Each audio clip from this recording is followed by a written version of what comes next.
মৰমৰ ছাত্ৰ-ছাত্ৰীসকল, আজি আমি উৰুখা নাটখনিৰ বিষয়ে আলোচনা কৰিবলৈ লৈছোঁ। নাট্যকাৰৰ চমু পৰিচয়। উৰুখা নাটখনিৰ নাট্যকাৰ কৰুণা ডেকাৰ 1950 চনত নলবাৰী জিলাৰ দৌকুচি গাঁৱত জন্ম হৈছিল।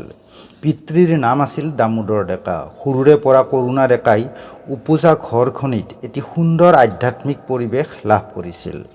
ইয়াৰ লগতে গাঁওখনিত প্ৰতি বছৰে শংকৰদেৱ, মাধৱদেৱ, মথুৰা দাস বুঢ়াআটাৰ তিথি পালন, খুলীয়া ভাওনা, পুতলা নাচ, ওজাপালি, কামৰূপীয়া বৰঢুলীয়া, যাত্ৰা পাৰ্টি আদি অনুষ্ঠান পৰিৱেশিত হৈছিল। গাঁৱৰ বৰ্ণাঢ্য সাংস্কৃতিক পৰিৱেশে কৰুণা ডেকাৰ অন্তৰত সৃষ্টিৰ বীজ অংকুৰিত কৰিছিল।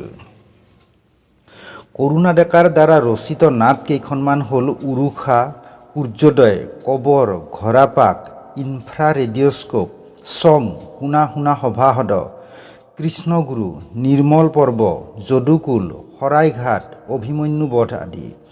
চুটিগল্প সংকলন হৈছে মোহন ঢুলীয়া, কবিতা সংকলন মৌচুমী আহিছিল, প্ৰবন্ধ সংকলন গীতে মাতে নাটে, আধুনিক নাট্যলিখন আদি।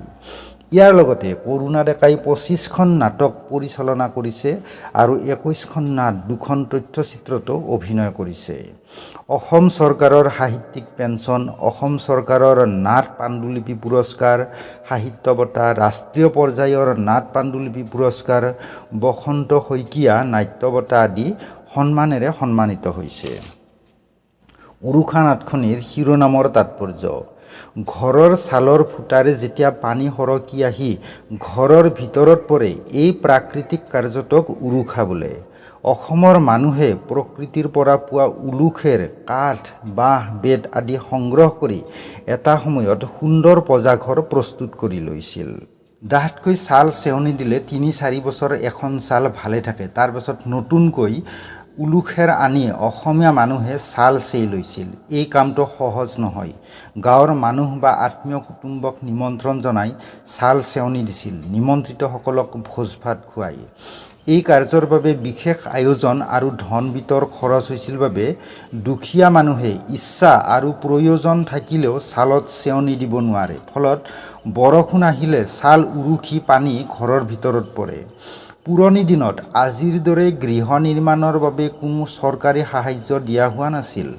কৃষিৰ তাকৰীয়া উপাৰ্জন, বানপানী, খৰাং বতৰ, বেমাৰ আজাৰ আদিৰ কাৰণে বহুতো লোকে উৰুখা পজাত থাকি দৰিদ্ৰ জীৱন কটাব লগা হৈছিল। বৰ্তমানো সমাজৰ পৰা দাৰিদ্ৰ্য আঁতৰি যোৱা নাই যদিও চৰকাৰৰ পৰা পোৱা সাহায্যই দৰিদ্ৰ সীমাৰেখাৰ তলত বাস কৰা পৰিয়ালবোৰক ভালেখিনি সকাহ দিছে। অসমৰ বহুকেইখন জিলাত দাৰিদ্ৰ্যৰ ভয়ংকৰ ৰূপ এটা সময়ত দেখা গৈছিল। স্বাধীনতাৰ ওচৰ পাজৰৰ সময়খিনিত ৰচিত হোৱা বহু উপন্যাস, নাটক, চুটিগল্প আদিৰ বিষয়বস্তু আছিল চৰম দাৰিদ্ৰ্য। চৰকাৰৰ ভুল নীতি, ৰাজনৈতিক নেতাসকলৰ মনত দেশপ্ৰেমৰ অভাৱ, জনসংখ্যাৰ বিস্ফোৰণ, বানপানী, খৰাং বতৰ, বেমাৰ আজাৰ, উপাৰ্জনৰ উপায়হীনতা আদি বিভিন্ন কাৰণে সমাজত ভয়াৱহ দাৰিদ্ৰ্য বিৰাজ কৰিছিল। অৰ্থাৎ উৰুখাৰ অভিপ্ৰেত অৰ্থ হ'ল দাৰিদ্ৰ্য। এই দাৰিদ্ৰ্য দুই প্ৰকাৰৰ: অৰ্থনৈতিক দাৰিদ্ৰ্য আৰু মানসিক দাৰিদ্ৰ্য।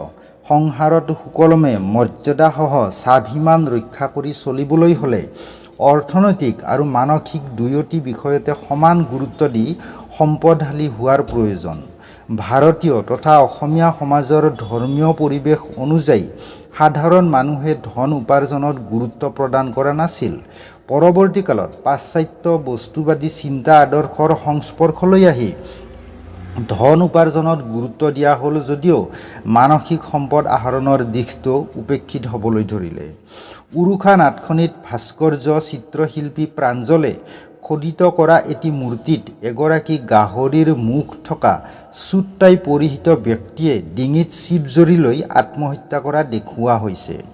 অৰ্থ হ'ল গাহৰি খোকেৰে জাৰ্মানীৰ এই অভিজাত ব্যক্তিগৰাকীয়ে যদিও $1000 বিলিয়ন গাড়ী, ঘৰ বাৰী আদি সকলো পাৰ্থিৱ সম্পদ আহৰণ কৰিছিল, তথাপিও তেওঁ ডিঙিত চিপ জৰি লৈ আত্মহত্যা কৰিছিল।